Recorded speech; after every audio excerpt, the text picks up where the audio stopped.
And if I fall, I'm just dangling from the basket. Is that how that For works? about 9 feet. It's about to get high. Welcome to the world's largest collection of military aircraft. This is the oldest intact aircraft. Crashed in the early 1970s. Spread across 2,600 acres of Arizona desert, the Boneyard here at Davis-Monthan Air Force Base is a treasure trove of over 3,000 aircraft, each one a chapter in the story of aviation spanning almost 80 years. So even being 45 years old, like the parts are still intact. A lot of them, yeah. Now you might assume that this is the final resting place for old retired airplanes, but in reality, the Boneyard plays a much more crucial role for the United States military than just that. Year-round, a team of over 800 mechanics assigned to the 309th Aerospace Maintenance and Regeneration Group work around the clock to store, preserve, and repurpose these planes, sometimes even giving them a second chance at life. Today, I have the privilege of taking you on a behind-the-scenes journey to get an up-close look at the meticulous restoration and regeneration that takes place here at the Boneyard. I'll even be suiting up myself to experience the intense process of preparing aircraft for long-term storage in the scorching heat. It's only getting warmer, let's go!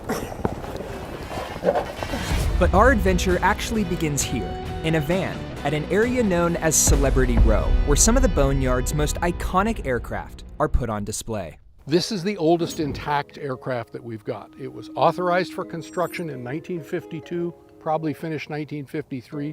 It's an EB-57 Canberra. Now you might say, why would you save this? This thing is, nobody's flying it anymore except NASA, who flies 3 WB-57s, and as is often the case, we're the only source of spare parts for those NASA WB-57s, and this guy is one of them.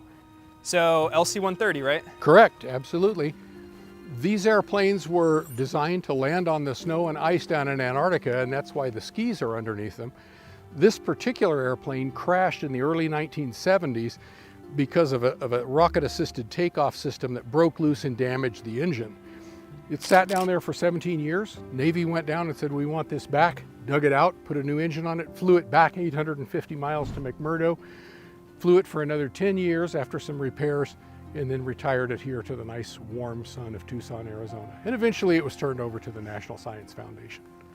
Well, this is one of the iconic aircraft that we've got out here, the B-52. There's better than 90 of them, both G models, mostly G models, and then a few H models that are across the way there. This particular G model was an aircraft that complied with the Strategic Arms Reduction Treaty. So those were treaties between the United States and the former Soviet Union, and now between the United States and Russia, that limited the number of nuclear delivery platforms, and B-52 had that capability at the time. So the airplanes had to be cut to take the nose off, take the tail off, and take the wings off, and lay the wings back at this angle that you see the wings are laying in. And that way they could be, when the satellites went over, they could verify that this airplane had been eliminated. Not destroyed, that means shredded and gone, but eliminated so it can never fly again. Still provides parts. There are parts on these G models that are usable on the H model that we fly today, and so we continue to reclaim parts to keep the H models flying. Now, stepping away from the Boneyard, I want to thank the sponsor of today's video, BetterHelp. BetterHelp was founded in 2013 to remove the traditional barriers to therapy and make mental health care more accessible to everyone. Today, it's the world's largest therapy service, providing professional, affordable, and personalized therapy in a convenient online format. BetterHelp's network of over 30,000 licensed therapists has helped millions of people take ownership of their mental health and work towards their personal goals. It lets you match with a therapist wherever you are, and because of how many different options there are, it's much easier for people to match with a therapist and switch to a new one if it doesn't seem like the right fit. And you can do this as many times as you need to. BetterHelp also has a clinical team and a rigorous vetting process in place to make sure therapists meet the licensing and experience requirements, and they also have a customer success team that you can reach out to with any questions or concerns that come up during your sessions. BetterHelp has over 7,000 reviews and a 4.5 rating on Trustpilot, and there's a reason 4 million people have turned to BetterHelp for mental health support. Now you can use my link, betterhelp.com/Sam Ekholm, or use Sam Ekholm at sign up to receive a discount on your first month with BetterHelp. And with that, let's get back to the Boneyard. Now you might be wondering how often an aircraft is brought back to life and resurrected from the Boneyard. And the answer is that it's actually more common than you might think. For example, back in 2016, the United States Marine Corps announced plans to refurbish 23 F-18 Hornets from the Boneyard to address an aircraft shortage they were dealing with. More recently, in 2020, a 55-year-old B-52 Stratofortress was also pulled from the boneyard and brought back to flying status over a nearly year-long restoration process. And then in 2023, a B-1 bomber was also regenerated in just 64 days. Okay, so it's gonna go on just like a regular, any other harness. And if I fall, I'm just dangling from the basket. Is that how that For works? about 9 feet. Yeah. This view's about to be insane. Just don't think about it. Just think you're on a... I'm not thinking about it. I'm just kidding. I'm only thinking about it, to be honest. Right now, I'm 80 feet high, standing above the tail of one of my all-time favorite aircraft, the C-5 Galaxy. Now, if you look around, you can see that the boneyard actually stores 57 C-5s, and behind that, you can see the miles and miles of other aircraft, all with their own unique story to be told. Now, with an aircraft as large as the C-5, you can only imagine how many spare parts there are on a platform like this, and over the years, thousands upon thousands of parts have been pulled from the boneyard and repurposed onto other aircraft, a process known as reclamation. Now, one thing I was curious about is, what is the process for when an aircraft comes to the boneyard? It's not like they just land and then immediately get towed out to their resting spot here in the desert. In reality, there's actually a step-by-step process for preparing an aircraft for long-term storage. And that is exactly what we're gonna check out next. Light on, fuel breaker in. So this aircraft actually arrived Thursday of last week. The aircrew brought it in from Travis. So the first step in our process is the flush farm. That's where the aircraft is right now. That's the first step in the process. We took off the JP8. We put on 1010 preservative oil. It is now ready to go in what we call a preservation run. So then we'll run the engines. We'll run it for about 5 minutes each engine so everything gets preserved. And that way then that preservation process is over at that point. So something I didn't know is you guys are all civilians or contractors, but you're qualified to know how to run the engines on how many different aircraft?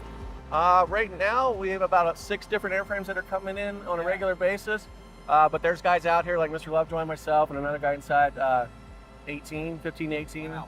But for the most part, a lot of us have been to schools, engine run schools, the same as the military guys go to. And so we're fully qualified to run anywhere from 3 to 15 aircraft at a time. After the aircraft is fully flushed out, the next step in the preparation is in an area called the wash rack.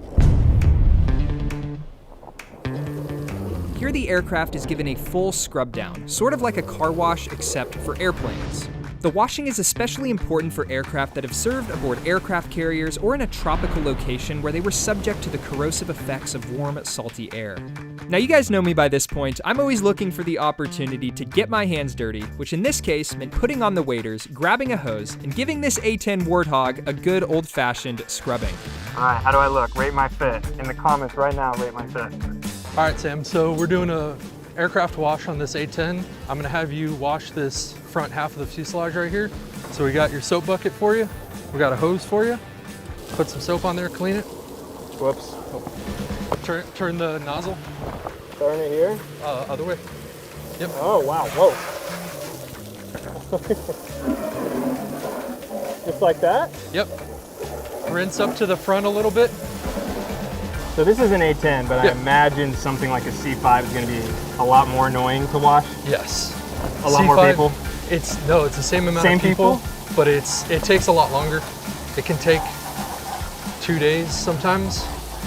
It's just more aircraft. I mean, you get an F-16 or an A-10, it's super easy, but you get a big aircraft and it takes a while.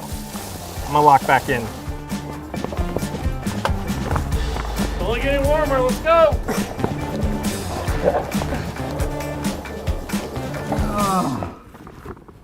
All right, wash complete.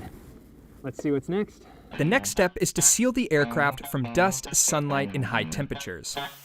This is done through a two-step process. The first layer is made using a black spray that seals off the aircraft, and the second is made using a white coating to help reflect the sunlight and keep the aircraft at a much more reasonable temperature, usually within 15 degrees of the outside ambient air. So normally this is the 7-barrel Gallade Avenger. Everyone knows it's iconic on the A10. You guys covered it up with this cardboard. Why is that?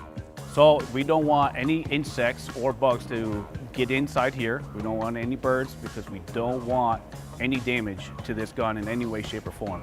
Whether it's weather with rust or any kind of corrosion in that aspect, Or if a bird's sitting on it and there's droppings, and we don't want any corrosion in that way, or any insects to get inside. And then if we have reclamation come outside and try to pull the barrels off and there's bees in there, you don't want them to get stung. That'd be bad. So we cover it up completely, so that gun is 100% protected for the entire life that it's sitting out here. So what you're gonna do is you're gonna spray it in a horizontal pattern first, side to side, Side to side, and then we're gonna do a vertical, up and down. up and down. So when you go to squeeze the trigger, you're gonna wanna squeeze nice and slow so you start seeing your texture pattern. You can get a little bit closer. Right here? Mm-hmm. Okay. Start spraying it. No, you can't spray all gung-ho. Let's see. That was bad. Really, it was spraying fine earlier. This is embarrassing. There we go. There. I see, okay. There you go, now you're getting a good texture. That's what you want right there. It's crazy, it's like slight press and it just like whoosh. Yeah, so It's that actually was very a precise. booger that got stuck and Yeah, then it and then gave it away just and then it blew. you got all that influx of paint behind it. Nice even strokes.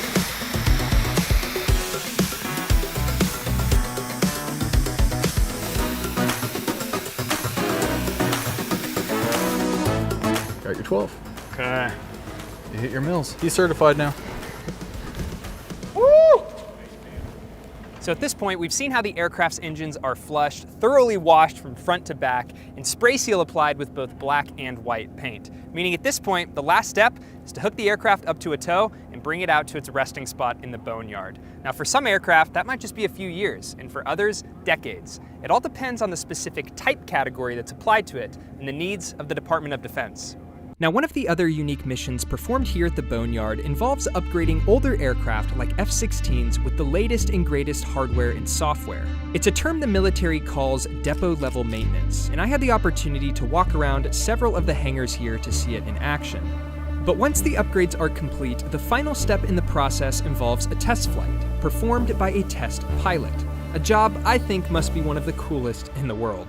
You're the chief test pilot for doing functional check flights on aircraft that we generate out of the boneyard for either maintenance upgrades, avionics upgrades, or even regeneration for the QF drone program.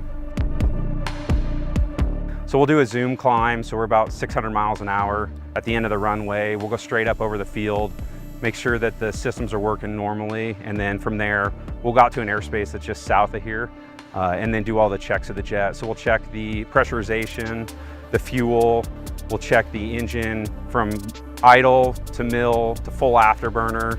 We'll go from full afterburner to idle, back to full afterburner to kind of stress out the motor through the whole operating envelope. We'll do that at different altitudes. We'll go up to 30,000, we'll go up to 40,000. It's a lot of fun. You basically fly all the motors, all the flight control systems, kind of the latest and greatest in weapons and technology, and all the way back to the oldest stuff. And it can all happen within the same day.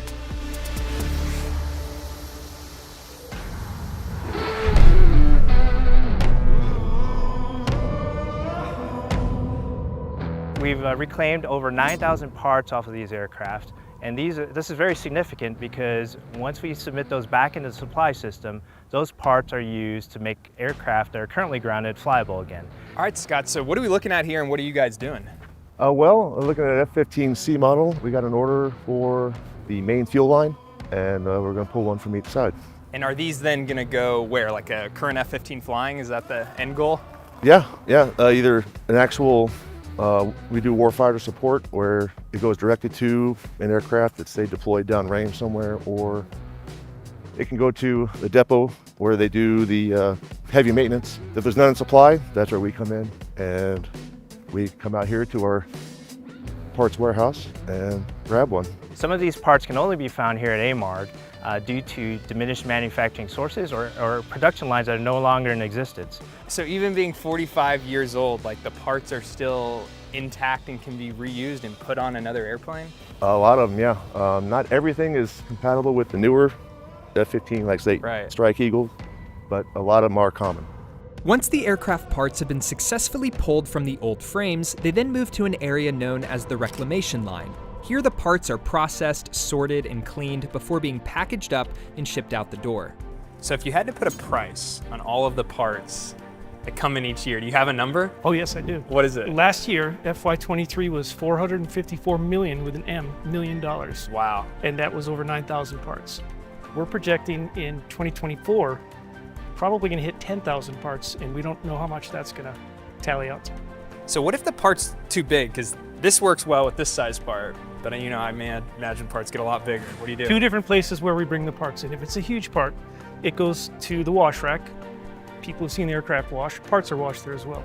Then it's forklifted over to the wood mill, where they build a crate for it. And then the crates are brought to the end of this facility, so the small parts and the large parts go out on the same trucks. At this point, after our verify, tag, inspect, the part comes down the line. We base it off priorities, so our priority bins filter down that line down there. Our other ones filter down this line this way. And then it comes through here. Our work lead over in that direction actually filters the bins out, as you can see here. He filters them through each packer. They get the parts, they begin packing, get everything situated, and then it moves on to ship. All right, so once the parts get packed, everything comes to our shipping portion. This is the last step of the game. We have our small package carriers that come and pick up every day, UPS, FedEx. 87% we meet for our small package, same day pack, same day ship. All of our larger items that get packed from wood mill get staged here. Those go out the door as well. So what happens if you have a super large part? Like, will you ever have an Air Force C-17 or like a C-5 come and take them? Sometimes we have. We have fixtures that get cut where we put on AMC jets, C-17, C-5s, so we stage those. Those will get staged here typically, so yes.